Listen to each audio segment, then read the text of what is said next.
Clean केलं, weight वाईप्सने clean करून घेतलं आहे. आता हे बघा, हे शेनाचं स्क्रब आहे, हायड्रेटिंग स्क्रब आहे. आणि हे स्क्रब मी थोडंसं घेते आणि ते चेहऱ्याला त्याच्या अप्लाय करते.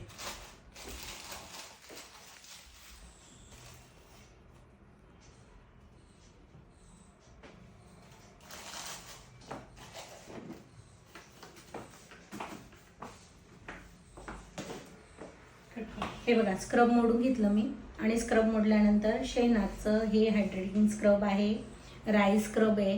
हे राईस स्क्रब मी आता मोडून घेतलं. मोडल्यानंतर मी हे तिला अप्लाय करून घेते.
आता हे लावून झालंय.